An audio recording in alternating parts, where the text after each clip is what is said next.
Hi everyone, in this video I'm going to talk you through the day 2 workouts. These are the home workouts for the beginner, intermediate and advanced levels.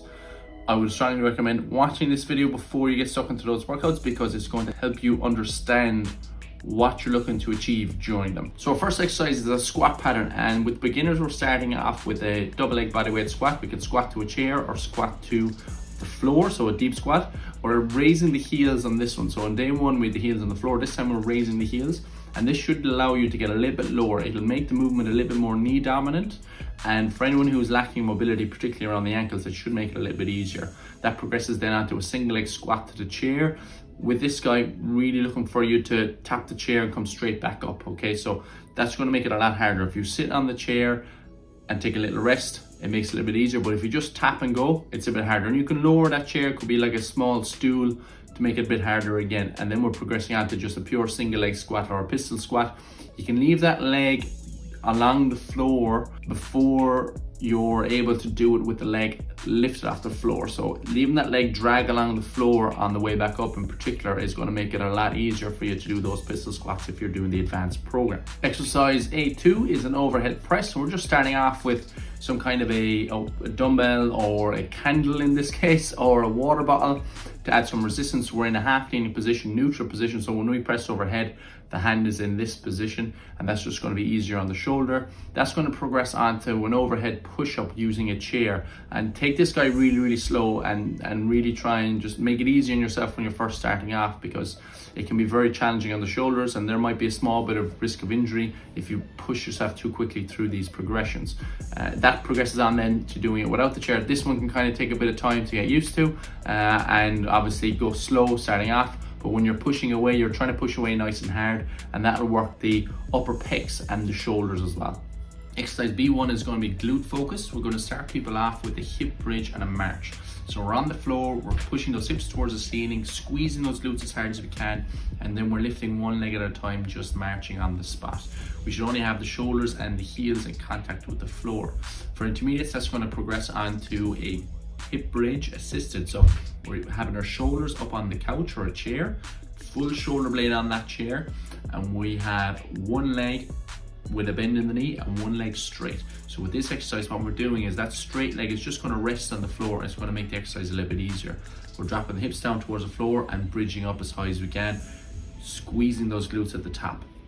To progress that on, then all we're doing is lifting that leg off the ground. That's going to add more resistance, so that more body weight to the exercise. And same thing, dropping the hip down towards the floor, drive up to the top, squeeze the glute at the top. Exercise B2 is going to be a pulling motion, so we're going to be doing reverse flies and inverted rows similar to day 1. So it's the same exercise from day 1 to day 2. If you have a pull-up bar at home and you're able to do pull-ups, even if you have to jump up to the bar and slowly lower yourself down, I'd recommend you go with that on the B2 exercise.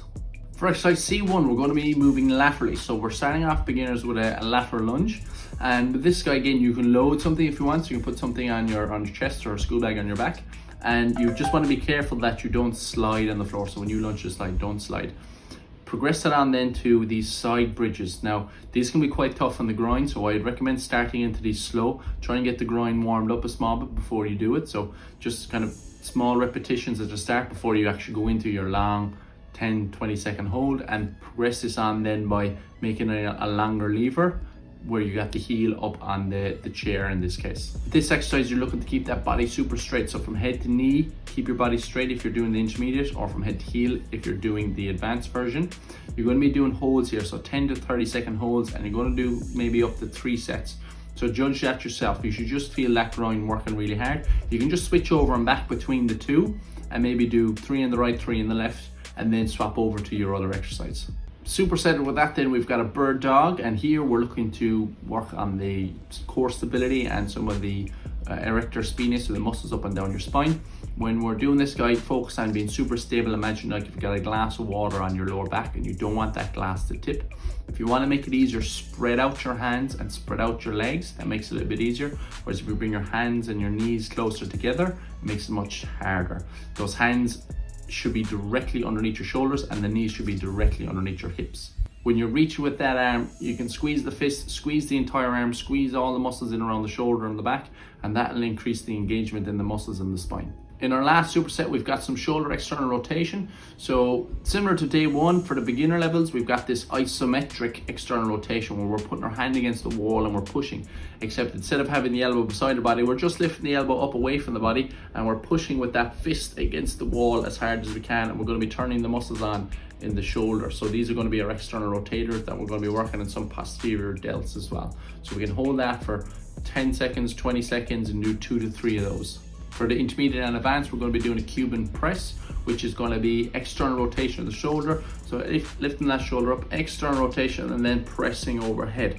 What we want to do is obviously add a weight, so we can add a bottle of water, or even if you have a kettlebell or a dumbbell at home, you can use those. And when you're doing it, just making sure that when you get that elbow up, that you're keeping it at 90 degrees from the body, so that when you rotate, that's a solid rotation. What you don't want is the elbow to be sagging and for you to do a lazy rotation. So to keep that elbow up and then get a good solid rotation in, and then press overhead. Back down, keep that elbow at 90 to the body, and then rotate back down again. We're supersetting this exercise with a hamstring focused exercise. So we're starting beginners off with a long bridge, which is just on the floor, and you're pushing those heels into the ground. You're trying to keep a straight line between the shoulders, hips and knees. And then there's going to be slight bending on that knee to keep the heels on the floor, but you just want to have the points of contact between the shoulders and the heels. You don't want the hips or the glutes on the floor. Holding that then for a period of time, 10 to 30 seconds, to repeat a number of times. To progress that, then we're going to do a leg curl, and we're going to have to use some kind of a slidey surface. So maybe in your socks on the kitchen floor or on a wood floor, or maybe put a towel underneath your foot in order to slide over and back. That's going to be really important. And obviously the more friction that's there between your foot and the floor, the harder the exercise is going to be. For intermediates, we're going to start off with a double leg curl, and then for the advanced, we're going to go on to a single leg curl. Now, if there's a big difference between the double and the single leg, what you can do is you can do a double leg in and a single leg out, and that's a nice intermediate progression between the two. All the time, keeping your hips pushed through during the entirety of each movement. So there should always be a straight line between your shoulder, hip and knee, and you should never let those hips drop towards the floor. Most of the exercises are either 10 to 20 reps or they're kind of 10 to 30 second holds. What we're looking to do with the rep ranges is to induce some fatigue.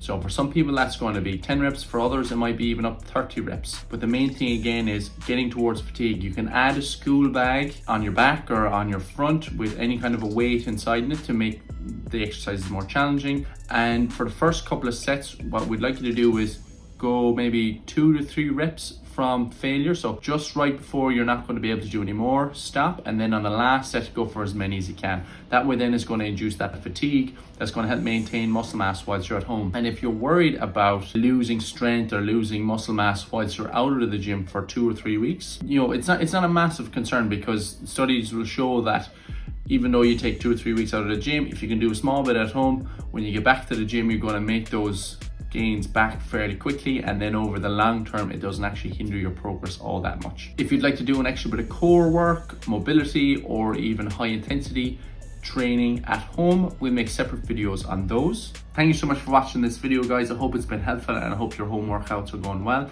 If you got any questions, leave them in the comment section below. We'll be more than happy to answer any of those. And again, we're enjoying doing these videos, and if you want to see more of these videos, give us a like and give us a share, and we really do appreciate it. We will speak to you soon. Slán.